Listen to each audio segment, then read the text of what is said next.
Hi YouTube, this is Darkon633 and today I'm bringing a review of the Power Rangers Dino Charge Megazord. Now, I was extremely excited from the day when the Dino Charge Megazord was announced in stores, and I was really looking forward to getting the Megazord as soon as possible just because it is one of my favorite design of Megazords we had, especially in the last few years. I do own the Mini-Pla, and it's a really good representation as is, but I actually wanted a deluxe representation of the toy. It's just, obviously the Japanese one wouldn't cut it due to all the fragile points. Now looking at the Megazord in hand and playing around with it for a couple days, I definitely say he's a lot better designed than the Japanese release, even though I do not have the Japanese release to compare it with. I've seen reviews of the Japanese release, and while it does have a lot of cool aspects and other things, I think this one just gives a much stronger impact since you'll finally be able to play with the toys around without the fear of snapping pieces and breaking pegs off altogether. So anyways, we'll take the Zords off to the side and look at the really sweet box design that they put on here. So you got this really nice shot of the three Zords that come with it, which is the Triceratops, the Stegosaurus, and the Tyrannosaurus. Shows that the three Zords can combine on the side here, and it shows a picture of Dino Charge Red. Then obviously it shows a little bit more about the app and 4 ways to play with the Judenchi / Dino Chargers. It's got a nice shot of Koryujin from the from Koryuger. Then the three Zords, photoshopped images and so on, and their abilities. Now, even though it shows here otherwise, the Chargers for the Stegosaurus and the Triceratops do not come in the set, and it only comes with the translucent version of the Tyrannosaurus, which it's understandable since it's, even in the last couple of years we just got one thing with it, I guess, and so on. But the only reason why it kind of does irk me is not because it didn't come with it, but it's the fact that because it didn't come with it, you're going to have to reuse the batteries to activate the other features of the other Zords if you don't have any of the batteries. So that is really the only thing that kind of irks me, but other than that, it's okay. Anyways, we'll take a look at the Zords themselves. Now, just looking it up in hand, it's pretty clear that they went closer to any of the previous mecha redesigns for the Bandai of America toys altogether. They're definitely much more accurate, obviously having the usual paint missing applications as usual, which is expected from Bandai of America toys.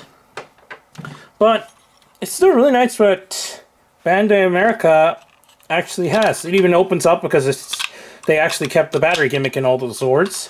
And just to show here, we'll just put in the battery that the set comes with. All of the features are actually the same thing as the Japanese release. The cool part is that you can actually just remove it from the lever underneath as well to make it easier to remove the batteries from the Zord. Same thing can happen with the Triceratops here. You can see the tail extends just like on Koryujin, so it's cool that they kept pretty much all the features intact, except for two features, which I'll get to in a minute. For Butira / the Tyrannosaurus, it's definitely a really nice representation of the Zord itself. Obviously, it's got some of the missing paint apps here and on the legs, but overall, it's still pretty close to the Japanese release, and I'm really enjoying what Bandai America has done. For his activation, all you need to do is just put in the battery into his mouth, just like the Japanese release. Obviously, the electronics don't exist here, but this gimmick has stayed intact, and that's the hair pieces actually extend out once the battery's inside. So, before we go on to the combinations and other than that, we'll take a look at the Dino Charger itself. Now, the Dino Charger is obviously a translucent variation of the Tyrannosaurus Rex battery, or Dino Charger in this sense. And obviously, since the regular one does come with the Morpher, which I will not get since I already got all the Henshin batteries / transformation batteries from Koryuger. I never see a purpose to get them all except for maybe the Stegosaurus and the Triceratops, just so I can put the batteries in when the combinations and so on. But otherwise, it's just nothing I really need. The cool part about this is that unlike the Japanese release, this actually has 4 different designs, but this is just so that it looks like it's going in between the two transformation steps. So we got, as you can see here, it's going into uncharged mode, and then you can just recharge it. So that's pretty much their way to doing that. It's a cool idea, but nothing that... it's just... it doesn't do that much. But it is cool that they at least kept it that way, so... anyways, we'll take a look on the articulation points. We'll take a quick look on the Stegosaurus first. Now... sorry, not the Stegosaurus. I meant to say the... yeah, the Stegosaurus, okay. Articulation-wise, it's just due to transformation. The legs can turn. But that's it. It doesn't have any other forms of articulation. The tail isn't articulate or anything. For the Triceratops, the legs are the same articulation, since both of these use the same base mold with some obvious remolds so that it can become a different dinosaur.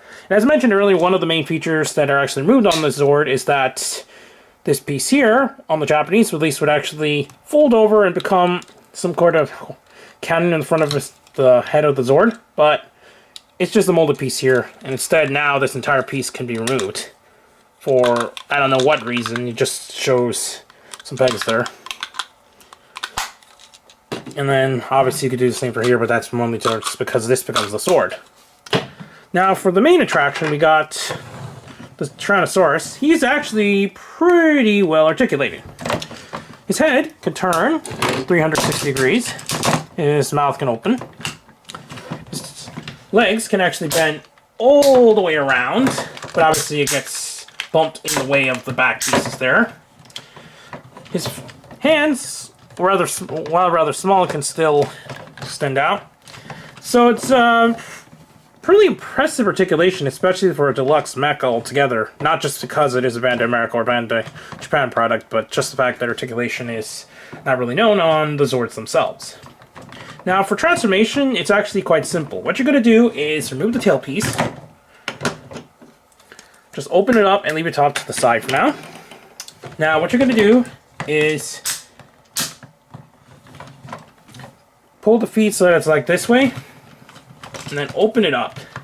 And inside, we'll reveal the head, which is a very weird place to put it, but, well, make sure that the little pegs actually go over these little holes that are at the bottom there. So we're just going to quickly make sure that they align so that these will keep the feet in place. Now what you're going to do next is pull up this entire component here, pull down the hands. Be nice to get it on camera. One moment. Let's set it up. Okay. Then what you're going to do is turn this entire component around, then reveal the head. So it's a really interesting transformation, and it's pretty much about the same for Rajio, if I remember correctly. Now what you're going to do next is something similar for both of them. You just got to remove the component there. Make sure that the front feet collapse in first, then close it off with the back pair. As you can see here, his hand is revealed. Open up the mouth so that it actually extends here, and attach it. Now this is what I mean by the batteries. It'd be nice to actually have the batteries included in the set, since they're going to be attaching into just an empty hole here, but it still attaches to the Megazord similar to the way that Rajio did. But obviously it doesn't have any electronic gimmicks, and it's just there for really design looks. So now you got one hand in. As for the Triceratops, what you're going to do is do the same that you did with the Stegosaurus. Then open it up. And now we're actually going to put the battery in here temporarily, since we need to activate the gimmick first, just to get it out of the way. So you can see it extends there.